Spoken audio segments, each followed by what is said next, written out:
My name's Robbie, and I've got a story. Hey, this is Spooky Talk with Rowan. We are here to talk about spooky things and how the sun isn't actually white, it's yellow. Have you ever desired something so much that it's all you want? That it's all you can think about? Like a craving so strong that it's the only thing on your mind? I did this morning, and I wish it never happened to me. It started as a normal morning. I woke up and took a shower. The whole time I was thinking about pancakes. The soft, hot pancakes that melt in your mouth, with the syrup drowning them in immense flavor. It was all that was on my mind. When I went downstairs after my shower, I saw a plate of hot pancakes covered in syrup waiting for me on my table. I wouldn't have thought twice if anyone else lived in my house, but I live on my own. I checked my security camera thinking some kind of burglar broke into my house and cooked them for me, but no, not a soul touched the door. Not a single atom entered my house that wasn't already there. It was as if the pancakes just spawned into existence, just from pure thought. I decided to test this theory, even though there was no possible way that I could create objects from my mind. It made as much sense as everything else.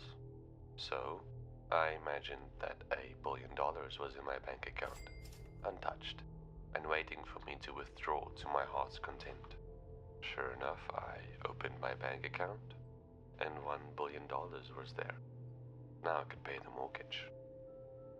All I could do was jump up and down in excitement, thinking about everything I could do. I could solve world hunger, be the president, anything. But that's when the terror started. Since everything worked so well, I imagined a beautiful woman to come and be with me. A woman that was so desirable that the strongest of attractions couldn't keep me away. That's when I hear a voice coming from down the hall. Something that sounded mostly human, but a tiny bit rotten. Good morning. The woman that emerges from the hallway, looking almost human, but slightly decomposed. Her body was as pale as a ghost. All color had disappeared from her body, as if she was a lifeless husk, trapped to wander the earth. Her fingers had started to rot, as if the slightest breeze would make them fall off.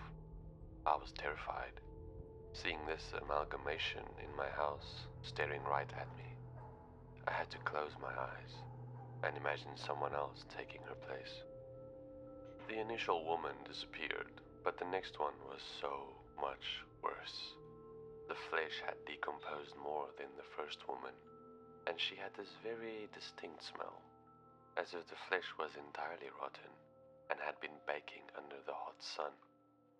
A smell so rancid that I couldn't take it, not to mention the color of the skin. Her skin was a deep, dark purple, as if she had risen from her own grave. When I looked into her eyes, I could see they were bleeding a dark red color. I had thought her away too, but this time, rather her completely disappearing, her hands remained, her fingers bent backwards and stuck into place as if someone had cut them up and put them into a freezer, frozen still for all of time. I audibly screamed, a scream so loud that it pierced through my windows and into my neighbor's ears. I kept screaming like a banshee, wondering what evil thing I did to deserve this. "Hey, knock it off, or I'm calling the police," my neighbor shouted at me. I just wished he would go away. I didn't need to have the extra stress at the moment, and he did, mostly. I heard agonizing screams outside, so I ran to the window. There I saw him, his flesh melting off of his body. The wails were getting increasingly louder as inch by inch the skin melted into an unholy looking goo. All that remained was his skull and his eyeballs, staring blankly but right at me. The neighbors all started looking around, I could see many of them grabbing their phones and calling whoever it was they thought could help them. I had to control my thoughts, but I wished it all went away.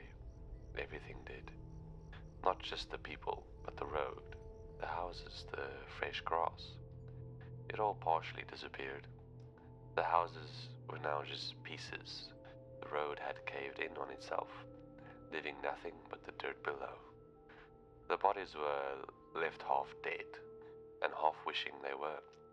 Even the grass had turned into a bright green to a red color from the mixture of the mud and the blood. I shut my eyes, hoping this was all some sort of sick dream. I knew it wasn't, but I hoped it was. In the darkness of my shut eyes, a creature emerged, creeping towards me. It was a woman, but not any ordinary woman. Her face was there, and it wasn't, as if a nightmare was trying to fill in the blanks of an actual person. She was naked and crawling on all fours like a dog, her arms bent backwards, contorting her body to appear like some sick, twisted spider. It opened its mouth and uttered the words I never wanted to hear. I wish I was here with you. As I opened my eyes, I could hear the slow creak from above me, the feet above me moving ever so slightly. My body shuddered as I could feel it inching ever so closer to me. There was no help, nothing I could imagine to make it go away.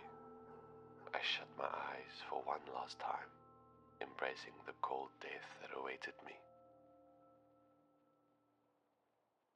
Thank you for spending some time, and thank you for listening. This was my first ever storytelling video, and I hope you enjoyed it. Goodbye.